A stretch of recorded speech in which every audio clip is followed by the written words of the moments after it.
There are women who are born close to crowns, not wearing them, not ruling with them, but close enough that the world keeps looking.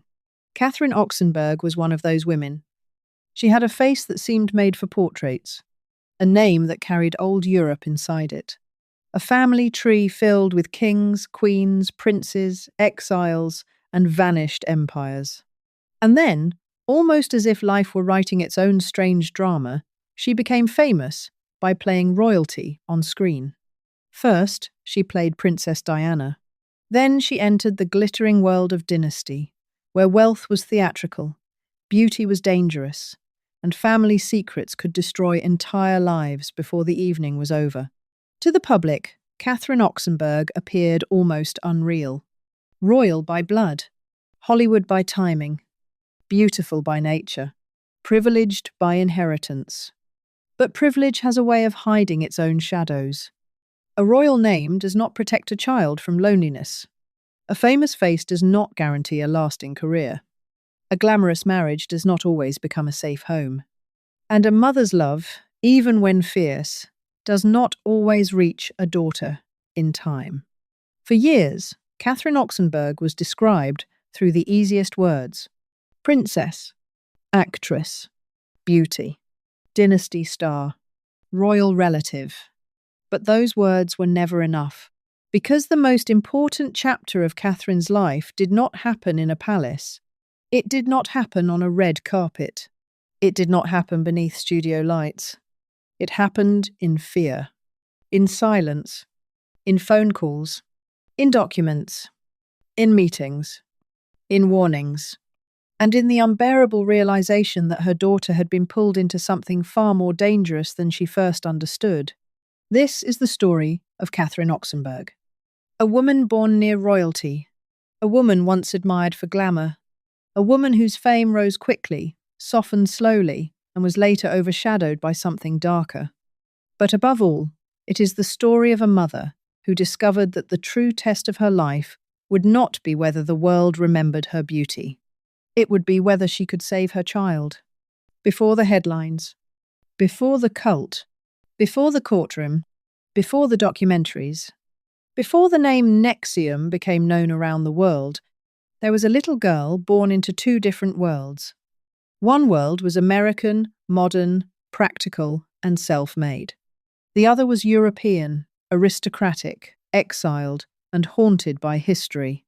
Catherine Oxenberg was born in New York City on the 22nd of September, 1961. Her father, Howard Oxenberg, was an American businessman.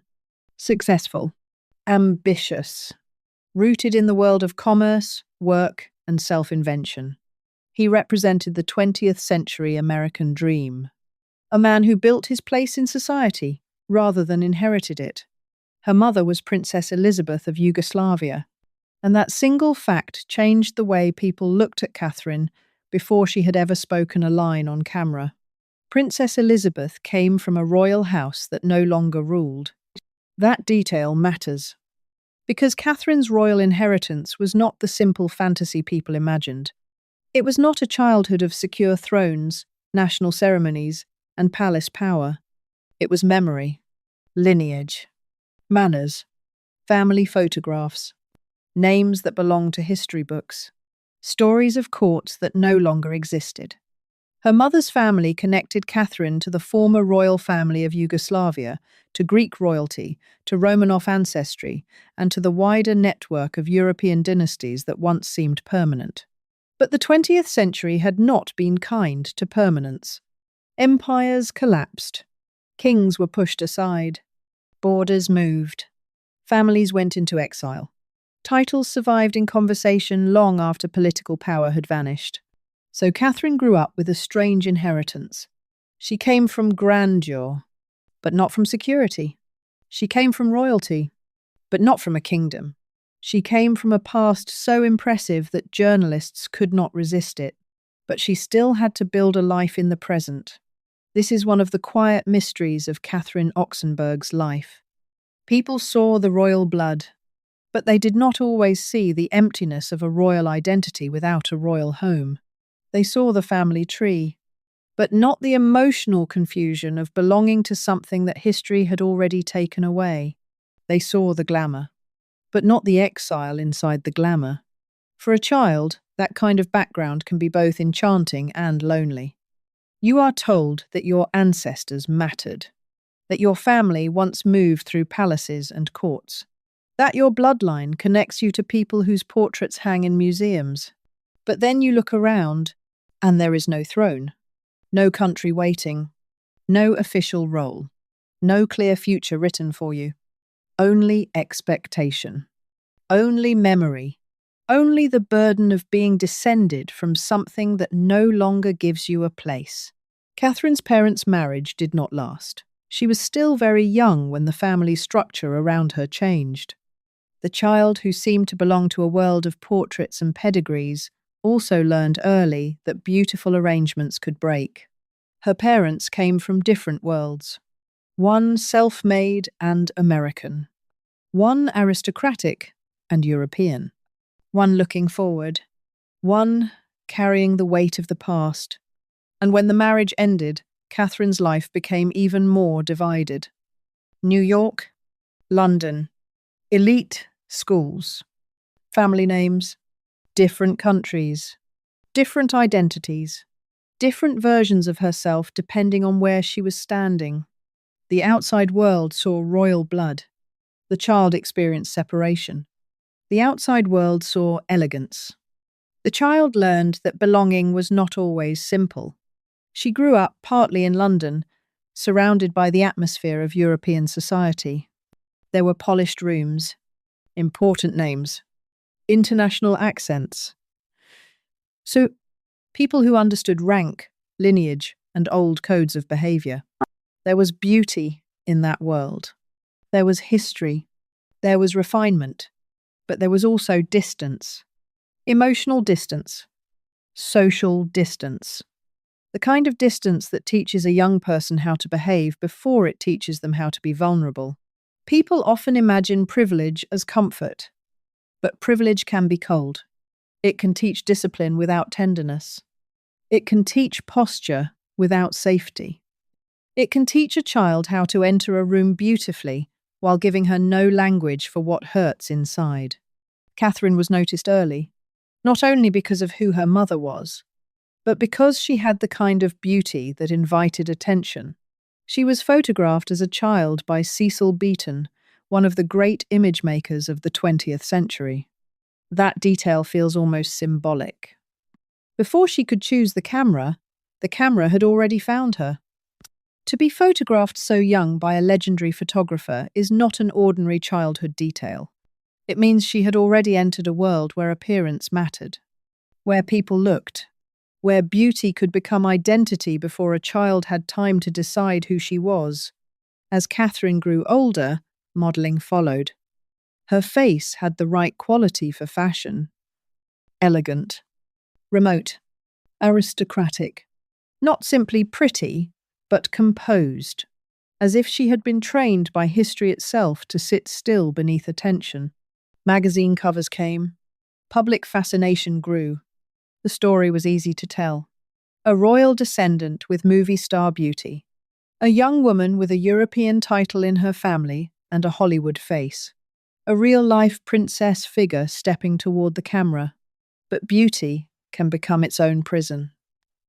When people praise the surface, they often stop asking what exists underneath it. When a girl is told she looks extraordinary, she may learn that being seen is not the same as being understood. And Catherine's later life would be shaped, again and again, by that painful distinction. Her path into acting came with a kind of strange perfection. In 1982, Catherine Oxenberg made her screen debut as Diana, Princess of Wales, in the television film The Royal Romance of Charles and Diana. It was not a small beginning. It was not a quiet experiment. It was a role attached to one of the most watched women in the world. Diana was still young then, still surrounded by the glow of the royal wedding, still presented to the public as a fairy tale bride, still seen by millions as the shy, beautiful woman who had stepped into one of the most famous families on earth. The world had not yet fully seen the loneliness inside Diana's story. Not yet. Not completely. At that moment, much of the public still wanted the romance. The gown, the carriage, the balcony, the dream. Catherine, with her own royal ancestry and luminous composure, seemed like a natural choice. The casting had a quality that Hollywood loves. A woman with real royal connections playing a woman who had just entered the British royal family. Life and performance folded into each other. For many viewers, Catherine did not simply act royal. She appeared to carry royalty in her bones. That was useful. It made her memorable. It gave her a public identity almost immediately. But it also began a pattern that would follow her for years. The world did not just want Catherine Oxenberg. It wanted Catherine Oxenberg as an idea. The real princess playing the princess. The aristocratic beauty in a borrowed crown. The woman whose biography was already a marketing line. And then came the role that would make her famous far beyond royal television drama. Amanda Carrington, the long-lost daughter on Dynasty, a character born out of secrecy, wealth, inheritance, and family warfare. By the time Catherine joined Dynasty in the mid-1980s, the show was already a phenomenon. It was not simply a television series. It was a weekly ritual of excess. Mansions, champagne, oil money, designer gowns, business rivalries, family betrayals, powerful men, dangerous women, and emotions dressed in diamonds. Dynasty belonged to an era when television loved wealth without apology. The Carringtons lived in a world of grand staircases, black tie confrontations, and scandals that seemed to arrive with the regularity of weather. It was melodrama, but it was polished melodrama. Luxury as theatre. Pain as spectacle. Family as battlefield. And into this world stepped Catherine Oxenberg. Young, elegant, royal adjacent, perfectly suited to a show obsessed with lineage, secrets, and status. She played Amanda Carrington, the secret daughter of Blake Carrington and Alexis Colby. On paper, it was pure soap opera. On screen, it was irresistible. Catherine's presence had a delicate quality inside a show built on theatrical cruelty. Joan Collins brought fire. John Forsyth brought authority. The series brought spectacle. Catherine brought something different. A softness, a formal beauty, a sense of old-world fragility placed inside a world of American greed. Viewers noticed. The press noticed. The industry noticed. For a brief moment, Catherine seemed to have stepped into the exact life people had imagined for her. Royal blood. Hollywood fame. A hit television show. A global audience. But the applause was not the whole story. Fame can arrive like a door opening. But sometimes it is not a door. Sometimes it is a frame. And Catherine's frame was narrow. She was the princess, the beauty, the aristocratic actress, the woman who seemed born for chandeliers, secret inheritances, and tragic romance. That image opened doors. But it also limited what people imagined for her. Hollywood is not always kind to women who arrive with a fixed label. Once the public decides what you represent, it can be very difficult to become anything else. Catherine's image was graceful, but fragile. Glamorous, but specific. Famous, but not entirely in her own control. At the height of her Dynasty visibility, Catherine appeared to be exactly where a young actress would want to be. Her face was known. Her name had value. Her association with glamour was automatic. She was invited into the larger machinery of celebrity. She hosted Saturday Night Live in 1986, a sign that her recognition had moved beyond the soap opera audience and into mainstream pop culture. For a moment, everything seemed to be rising. But the higher a career rises on one image, the harder the fall can feel when that image begins to crack. Behind the scenes, tension developed around Catherine's place on Dynasty.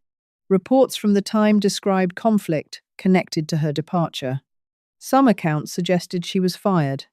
Others framed it differently. The exact emotional truth remains private. But the outcome was public. Catherine left the show. Her character was recast. And Amanda Carrington, once introduced with great drama, eventually disappeared from the story. That is one of television's quiet cruelties. A character can enter as destiny, then vanish as if destiny changed its mind. A face can be watched by millions, then replaced. A young actress can become famous almost overnight, then find herself standing outside the world that made her famous. For Catherine, the departure from Dynasty was more than a job ending. It was the loss of the platform that had defined her. And for an actress strongly associated with one role, one image, and one particular era of television, the question became unavoidable. What happens after the fantasy ends? The answer was not simple. Catherine kept working. She did not disappear. She appeared in television films. She returned to the role of Diana in Charles, and Diana, unhappily, ever after. She acted in projects that ranged from romantic remakes to genre films to action television. But nothing carried the same cultural weight as Dynasty. Nothing recreated that strange explosion of visibility. Nothing placed her again at the center of a global television obsession. This is not unusual in Hollywood. Many actors spend years trying to survive the shadow of the role that made them famous. The public remembers one version of them. Casting directors remember one version. Producers remember one version. And the actor, meanwhile, is forced to keep changing in a world that prefers them frozen. Catherine's challenge was especially difficult because her early fame had been tied so strongly to fantasy. She had played a princess. She had played a Carrington. She had been sold through glamour. But real life does not stay glamorous. Real life becomes childcare, bills, marriage, divorce, auditions, rejection, health struggles, legal documents, fear. And Catherine's real life was already becoming more complicated than the image suggested. Publicly, she was still the beautiful royal descendant from Dynasty. Privately, she was a woman trying to build a life after the cameras had shifted elsewhere. There is a particular sadness in that kind of career. Not failure. Not exactly. But a slow fading from the center. A movement from phenomenon to footnote. From weekly visibility to occasional recognition. From being talked about to being remembered. Hollywood often has little patience for that transition. Especially for women. Especially for women whose beauty was part of the original promise. Youth becomes part of the contract. And when youth changes, the industry often acts as if the contract has expired. Catherine kept working, but the work became quieter, more scattered, more dependent on the kind of projects that keep an actor employed without restoring the old mythology. And during those years, another role entered her life, one that would matter more than anything she had ever played. Mother. In 1991, Catherine gave birth to her first daughter, India. The birth of a child often changes the center of gravity in a life. For Catherine, India became more than family.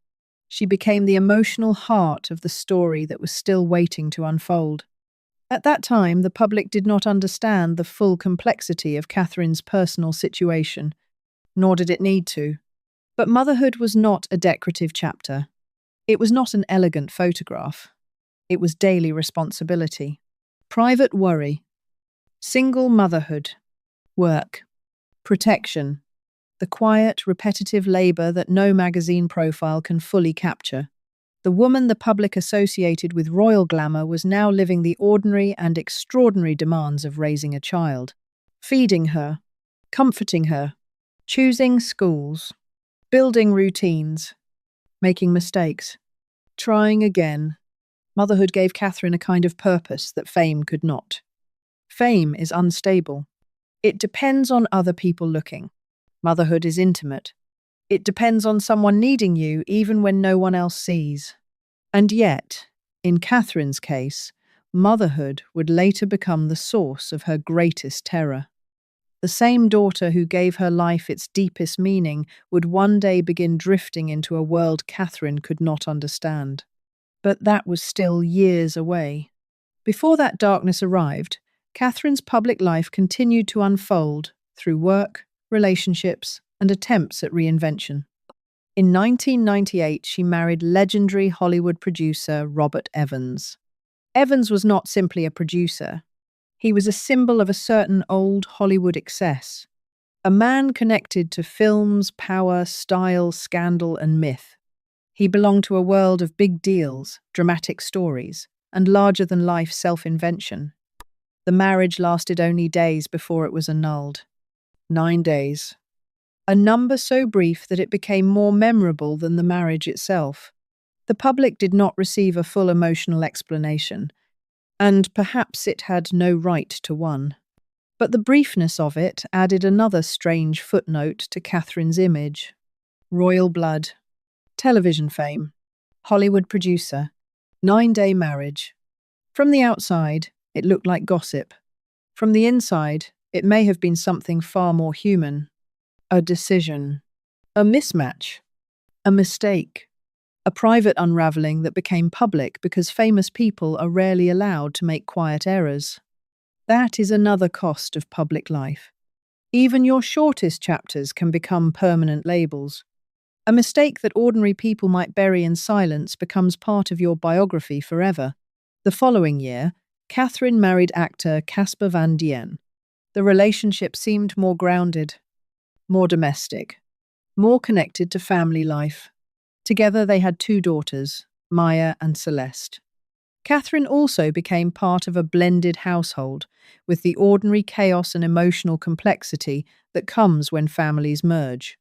For a time, this seemed like a softer chapter, less like a Hollywood scandal, more like a woman trying to build home after years of instability. There were children, work, marriage, domestic rhythms, public appearances, and eventually even a reality series titled I Married a Princess. That title says almost everything about how the world continued to package Catherine. Even after decades of acting, motherhood, survival, and reinvention, the easiest way to sell her was still through the word princess. Not Catherine the woman, not Catherine the mother, not Catherine the working actress, the princess. It was flattering, perhaps, but also reducing, because no woman is only the fantasy people attached to her. And by then, Catherine had already lived enough life to know that princess stories rarely survive contact with reality. Inside a real household, titles do not solve ordinary pain. They do not prevent distance. They do not guarantee a marriage will last. They do not keep children safe from the world. After 16 years, Catherine and Casper Van Dien's marriage ended in divorce. Another public chapter closed. Another private adjustment began. By then, Catherine had carried many identities. Royal descendant, model, actress, television star, mother, wife, ex-wife, a woman still known for a glamorous past while living a much more complicated present. But the most frightening identity was still ahead. The mother of a daughter trapped inside a system of control. At first, it did not look like danger. That is part of what makes the story so painful. The thing that would nearly break Catherine's life did not arrive wearing a villain's mask. It arrived as self-improvement, leadership training, personal growth, success, ethics, human potential. Language designed to sound intelligent, modern, and empowering. The organization was called NXIVM. It presented itself as a company offering professional and personal development courses. People attended workshops. They learned frameworks. They talked about goals, communication, discipline, and transformation. For many outsiders, it looked unusual, perhaps. Intense, perhaps, but not immediately monstrous. That is how danger sometimes enters respectable rooms. Not through obvious darkness, but through polished words, through certificates, through seminars, through confident people promising that your limitations can be broken, through the seductive idea that discomfort means growth. Catherine brought India to NXIVM in 2011. India was 19, old enough to make adult choices, young enough to be vulnerable to people who spoke with certainty. Catherine later described believing that the program might help her daughter. That is one of the cruelest parts of the story. The doorway was opened through trust, not neglect, not malice, not carelessness. Trust. A mother thought she was offering her daughter a tool, a community, a path toward confidence. She did not know that one day she would look back on that decision as the beginning of a nightmare. At first, the signs were not simple. That is often how control works. It does not always begin with disappearance. It begins with subtle changes. A new vocabulary, new loyalties, new explanations, new distance. A person who used to speak freely starts repeating phrases that sound borrowed. A daughter who once confided begins to defend. A mother feels something wrong before she can prove what it is. Catherine eventually stepped away from NXIVM. Something about it troubled her. Perhaps it was the intensity. Perhaps the hierarchy. Perhaps the feeling that the program asked for too much loyalty. Whatever the reason, she left. India did not, and that difference would become the wound. The mother left. The daughter stayed. The mother sensed danger. The daughter moved deeper. The mother questioned. The daughter defended. Over time, the distance between them grew more painful. India became more involved, more attached to the organization, more resistant to outside concern. For Catherine, this created a kind of emotional imprisonment. She could see her daughter, but she could not fully reach her. She could speak, but her words seemed to hit a wall. She could warn, but the warnings were interpreted as misunderstanding. Few things are more terrifying for a parent than watching a child change in front of them and not knowing how to bring them back. The body is there. The voice is there. The memories are there. But something has come between you. Something invisible. Something that speaks through them. A mother knows the original sound of her child. The rhythm. The humor. The softness. The way they answer when they are safe. So when that rhythm changes, the mother hears it before the world does. Catherine heard something changing, but hearing it and proving it were not the same. A mother's instinct is powerful, but institutions often want documents, evidence, testimony, names, dates, structures, crimes. And for years, the danger around NXIVM was hidden beneath language that made it difficult for outsiders to understand. People did not say they were trapped. They said they were committed. They did not say they were being controlled. They said they were growing. They did not say they were afraid. They said they were accountable. That is one of the most disturbing features of high control groups. They train people to translate harm into virtue. Fear becomes discipline. Isolation becomes focus. Obedience becomes strength. Submission becomes devotion. As the years passed, Catherine learned more. Not all at once. Not in one clean revelation. But piece by piece, former members, reports, fragments, warnings, stories that sounded impossible until too many of them aligned. NXIVM was not merely a demanding self-help group. At its centre was Keith Raniere, a man presented by followers as a visionary. Inside the organisation, he was known by a title that suggested devotion and hierarchy. The language around him was designed to elevate him, to make questioning him feel like weakness, to make obedience feel like intelligence, to make doubt feel like failure. That is how abusive systems often survive. They do not only control behaviour, they control meaning. They tell people what their pain means. They tell people what their fear means. They tell people that leaving is betrayal. They tell people that outsiders cannot understand. And once someone accepts those meanings, ordinary rescue becomes terribly difficult. You cannot simply open a door if the person has been taught that freedom is dangerous. Within NXIVM, there was a secret group known as DOS. Women were recruited into a hierarchy of masters and slaves. They were required to provide collateral, deeply personal material, compromising information, private images or confessions that could be used against them if they tried to leave. The word collateral sounds legal, cold, almost financial. But in this context, it meant fear stored in advance. It meant a person's future humiliation being held over them.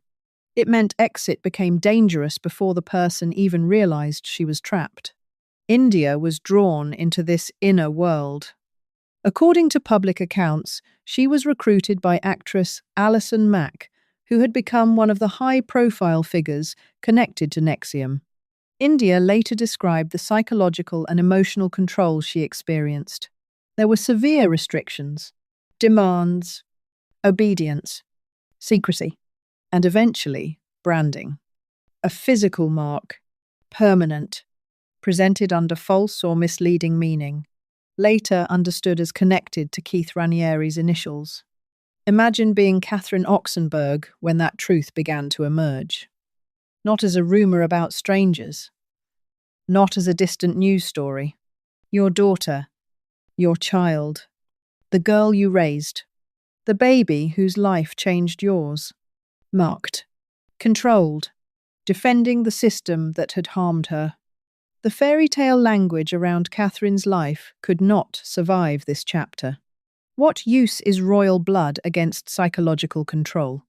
What use is old European lineage against an organization trained in manipulation? What use is beauty, fame, or social status when the person you love most cannot hear your fear? Catherine had spent much of her public life being described as a princess. But this was not a fairy tale. There was no clean rescue, no single dramatic confrontation that solved everything. No prince, no palace guard, no magical authority. There was only a mother. And a terrible question. How do you save someone who does not believe she needs saving? Catherine tried to reach India privately. She tried reason. She tried love. She tried careful conversation. But the bond between India and NXIVM had been reinforced by fear, loyalty, and distorted belief. The more Catherine pushed, the more delicate the situation became. Push too hard, and India might retreat further. Say too little, and the danger might deepen. This is the cruel emotional trap families face when a loved one is inside a high-control group. Normal love is not enough. Normal arguments do not work. Normal evidence may be rejected.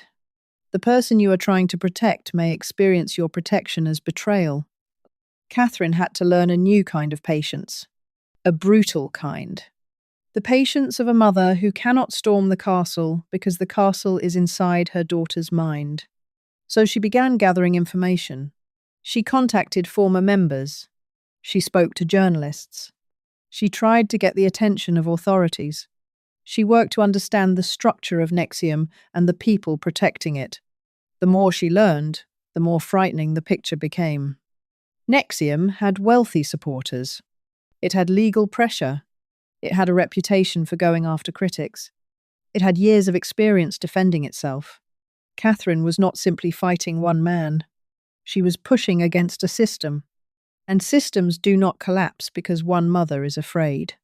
They collapse when fear becomes evidence, when evidence becomes reporting, when reporting becomes investigation, when investigation becomes prosecution. But getting there took time. And every day that passed was another day. India remained inside. That is the part of Catherine's story that cannot be made glamorous. The waiting, the dread, the helpless mornings, the unanswered calls, the conversations replayed in the mind, the fear that a wrong move might make everything worse. A mother in that position lives in two worlds. Outwardly, she may still appear functional. She may still answer messages, attend meetings, smile when required, speak calmly when people ask how she is. But inwardly, everything has narrowed to one question. Where is my daughter? And beneath that question, another one. Did I help lead her there? That guilt is one of the most painful emotional threads in Catherine's story. She had introduced India to NXIVM. She had believed, at first, that it might offer something positive. And now, years later, she had to live with the possibility that the door she opened had led her child into danger. Guilt can paralyze a person.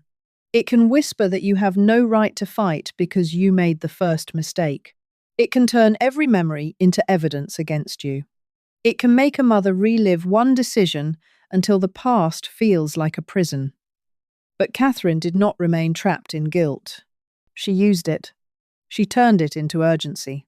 If she had opened the door, she would spend everything she had trying to open the way out. The public eventually began to learn what Catherine had been fighting. In 2017, major reporting exposed disturbing allegations about NXIVM and DOS. The story spread. The branding, the collateral, the hierarchy, the women harmed by a group that had once presented itself as empowerment. Once the story reached national attention, the walls around NXIVM began to crack. Law enforcement pressure intensified. Former members spoke. The organization's public image could no longer contain the testimony emerging from within it. For Catherine, that public exposure was not merely a media event. It was a break in the isolation. For years, she had been trying to make people understand that something was wrong. Now the world was beginning to see it too.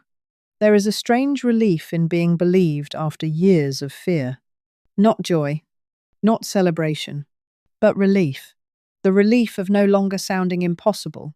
The relief of seeing private terror become public fact. In 2018, Keith Raniere was arrested in Mexico.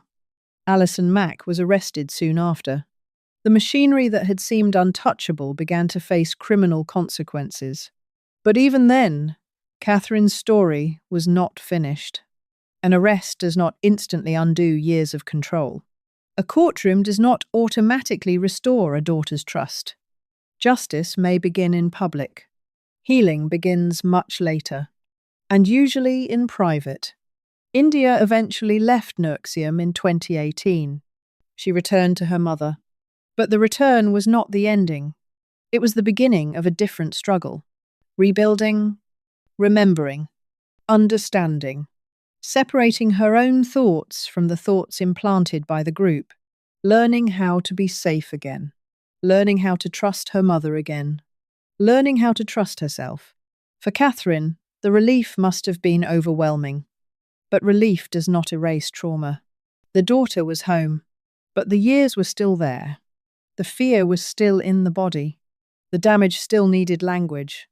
Mother and daughter had survived something that nearly severed them.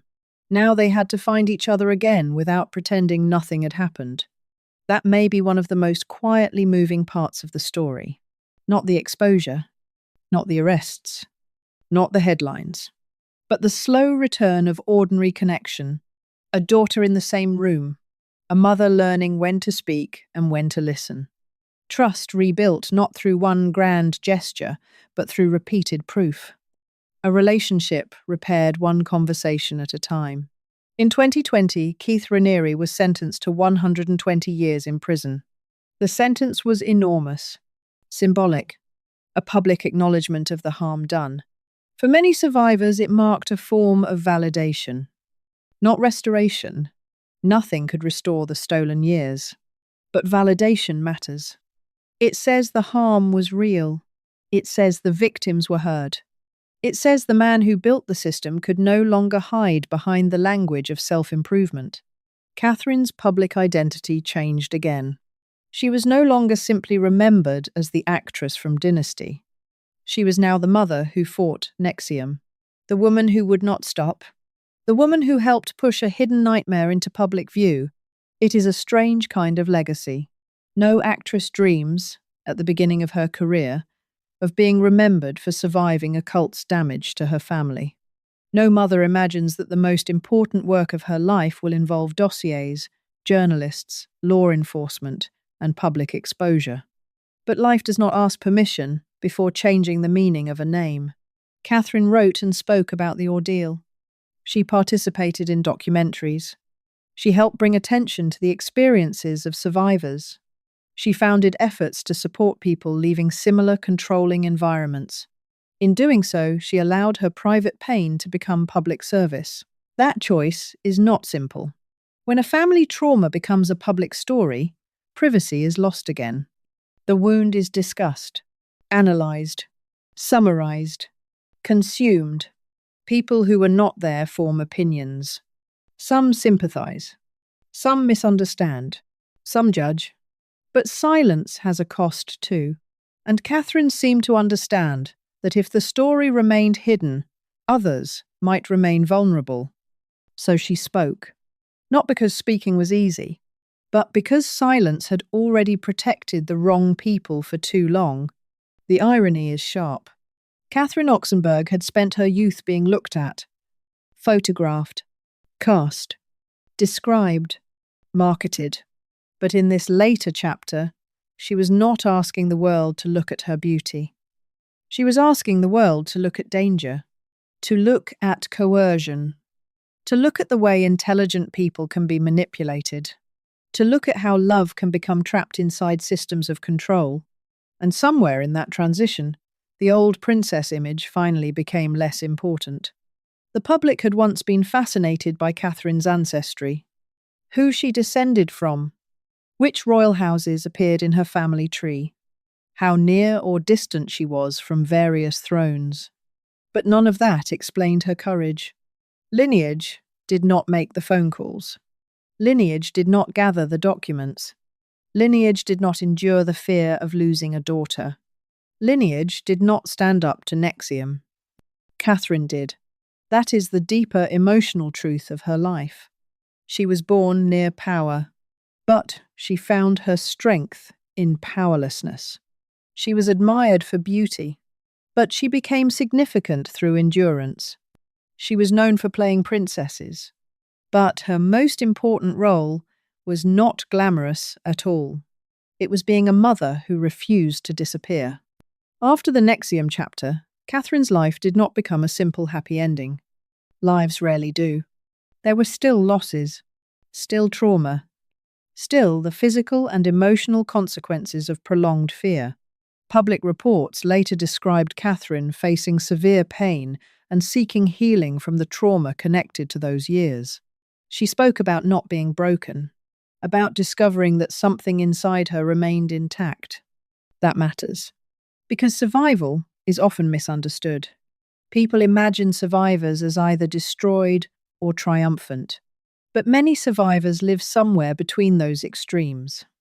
Changed, exhausted, wiser, still tender in places they do not show, still capable of love, still capable of joy, but never quite returned to the person they were before.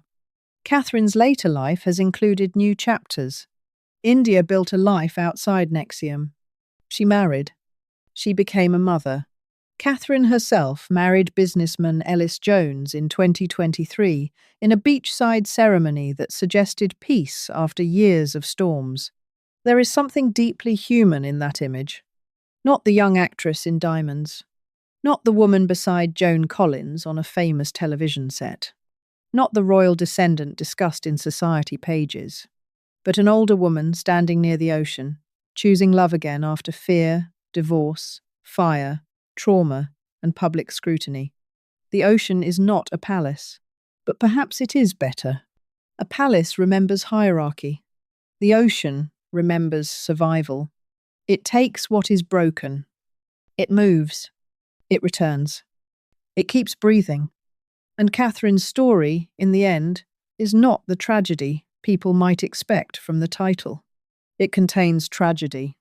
Yes, it contains glamour that faded, marriages that ended, a career that never again reached the height of Dynasty, a daughter nearly lost, a public nightmare a private wound, but it also contains something rarer, a woman who changed the meaning of her own story.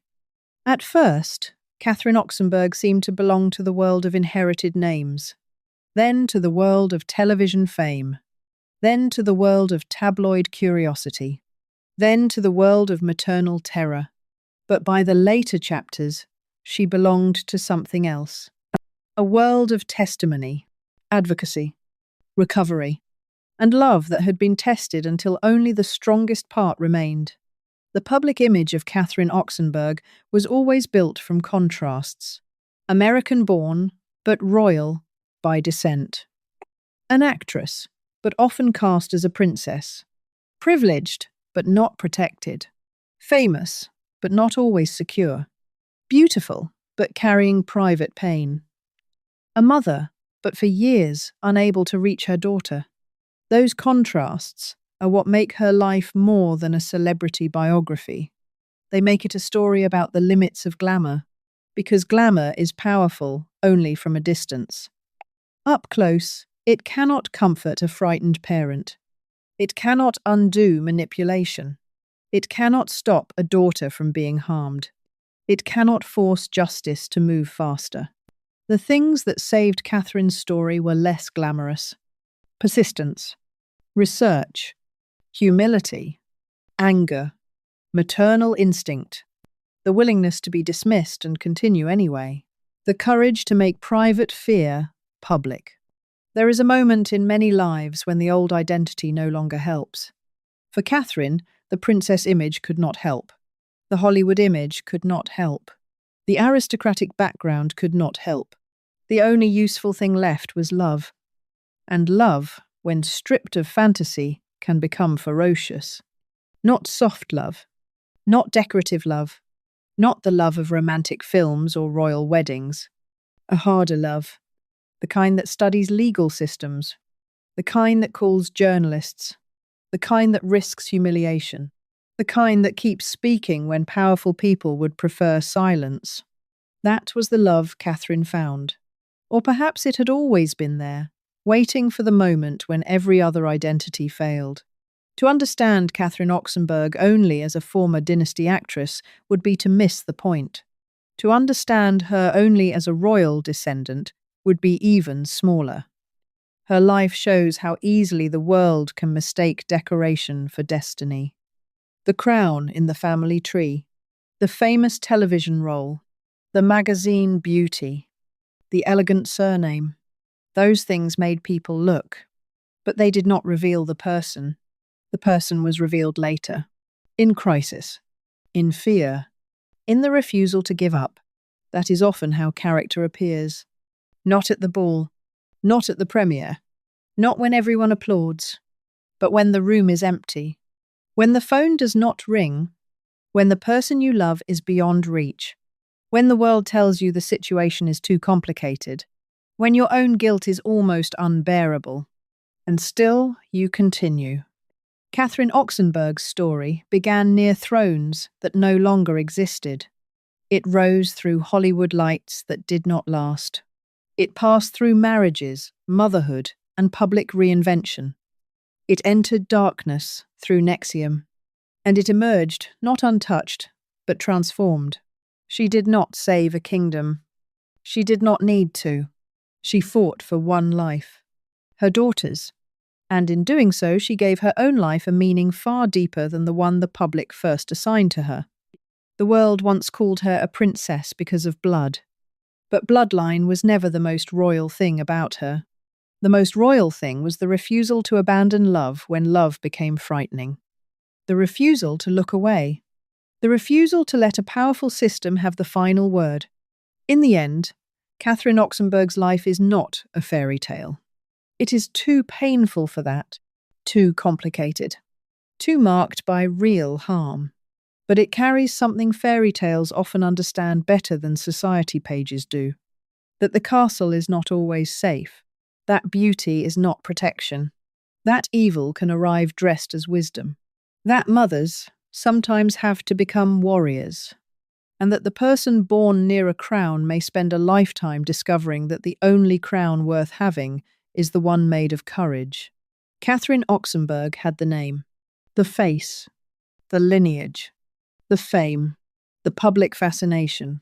But when everything ornamental fell away, what remained was something stronger. A woman, a mother, a survivor, and a life that proved the most important battles are not always fought by the powerful. Sometimes they are fought by the people who are terrified, heartbroken, outmatched, and still refuse to stop. That is the hidden tragedy of Catherine Oxenberg, and also, perhaps, her hidden triumph.